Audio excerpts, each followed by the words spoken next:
Hello everyone, दोस्तों मेरा नाम है अनुराग शर्मा। माई पाठशाला पे आपका बहुत बहुत स्वागत है।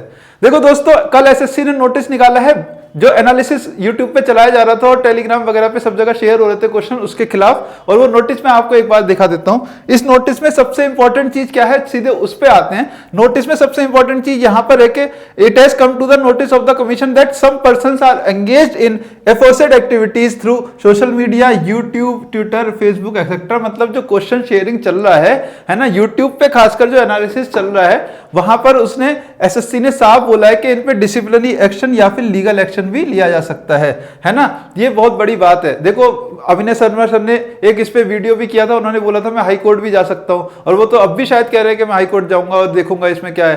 तो देखो एनालिसिस का फर्क आपको यहां पर ये देखना है कि आपके कट ऑफ पे कितना पड़ता है। मैं इस बारे में बात करने आया हूं इस वीडियो के अंदर, ठीक है। मुझे उस कंट्रोवर्सी में नहीं जाना, मैं बस ये देखना चाहता हूं कि आपको बताना चाहता हूं कट ऑफ पे क्या इसका फर्क पड़ता है। क्या मेरा पर्सनल एक्सपीरियंस है इस पे? हाँ बिल्कुल पड़ता है, मेरा मानना है बिल्कुल पड़ता है। मैंने ऐसे बच्चे देखे हैं, ठीक है, 2019, 20, 21 में ऐसे बच्चे मैंने देखे हैं, खुद देखे हैं, जो कि जिनका स्कोर उतना नहीं आया था, लेकिन बाद में उनका पेपर जब पड़ता है और एनालिसिस से उन्हें बहुत फायदा मिलता है, ठीक है। अब आप खुद सोच के देखो, एसएससी सीजीएल का जो एग्जाम है केवल प्रीलिम्स 60 मिनट का है ना। ये कोई 2 घंटे का पेपर तो है नहीं, केवल 60 मिनट का। और अगर मैं साफ साफ आपको ये बता दूं कि इस शिफ्ट में ये सवाल आए थे, है ना, और आपको ये देख लेना है कि अच्छा ठीक है, अलजेब्रा का सवाल सिंपल आ रहा है, हो जाएगा, ठीक है, ट्रिग्नोमेट्री का सवाल ऐसा है, एंड टाइम एंड वर्क से बहुत मुश्किल सवाल नहीं आ रहा है, लेकिन चलो रेस का सवाल अच्छा आ रहा है। ऐसी अगर चीजें साफ साफ और बिल्कुल एग्जैक्ट डेटा के साथ पता चल जाती हैं तब तो और बेनिफिट होता है, क्योंकि नेक्स्ट शिफ्ट में एसएससी रिपीट जरूर करता है। खासकर 1-2 दिन तो एसएससी के सेम क्वेश्चन चलते हैं,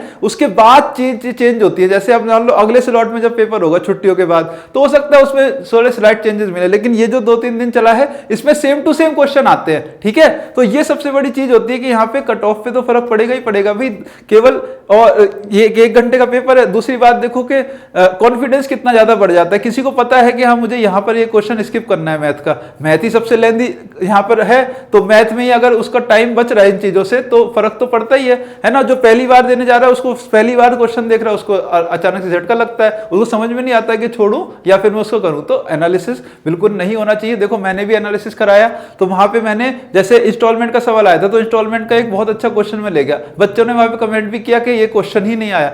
मैंने कहा हाँ बिल्कुल, मैं एनालिसिस इस हिसाब से करा रहा हूं कि हाँ अगर इंस्टॉलमेंट का सवाल आया तो उसका सबसे अच्छा या एक बेहतर क्वेश्चन आप देख लो, हो सकता है अगली शिफ्ट के लिए आप तैयार रहोगे और इससे इजी क्वेश्चन तो आप कर लोगे। बस इतना काफी होता है कि इतना बता देना कि ऐसे ऐसे आ रहा है, बस इतना बहुत होता है। और वो भी मैंने बंद कर दिया जब अगले दिन ये आवाज उठी थी, तो वो भी नहीं किया, ठीक है। तो आपको ये चीजें देखनी है कि कट ऑफ पे इसका फर्क पड़ता है और एनालिसिस बिल्कुल भी ना हो। कहीं पे भी क्वेश्चन शेयरिंग अब हो रही है, टेलीग्राम पे भी ऐसे ग्रुप चल रहे हैं, वहां पे वो कह रहे हैं पेपर लीक हम करते हैं, है ना, ये ले लो पेपर आ गया। उन चीजों से बच के रहो। और जो भी क्वेश्चन शेयरिंग होती है जहां भी टेलीग्राम पे, यूट्यूब पे, वहां पे आप उसको रिपोर्ट कर सकते हो। आप कह सकते हो कि ये मत करो, है ना, लीगल एक्शन हम ले लेंगे, आपके हम कंप्लेंट कर देंगे। ऐसे बोलोगे तो वहां भी बंद हो जाएगा। अभी भी यूट्यूब पे देखोगे तो जीके जीएस का तो चल ही रहा है, मैथ का तो फिर भी बंद हो गया। तो इसको रोकना है, इसको खत्म करना है, ठीक है। आप सबको साथ रहना है इसमें। मैं मानता हूं कि अब यहां से एनालिसिस बिल्कुल भी नहीं होना चाहिए, क्वेश्चन शेयरिंग बिल्कुल नहीं होनी चाहिए। हाँ ये बताना एक अलग बात है कि पेपर मॉडरेट आया था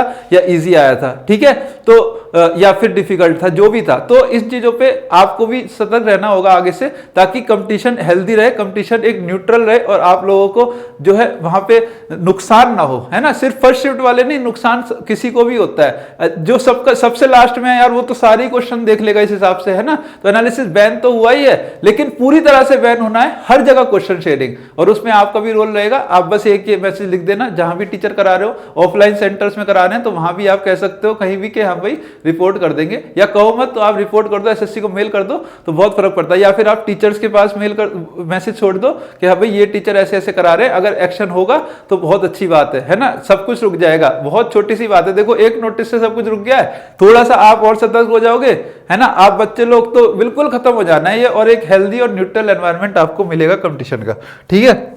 अगर आप माई पाठशाला से जुड़ के कोई भी अपनी क्वेरी पूछना चाहते हो तो आप इस नंबर पे क्वेरी कर सकते हो, कोर्स से रिलेटेड या कोई भी आपका कोई सवाल हो एग्जाम से रिलेटेड, ठीक है।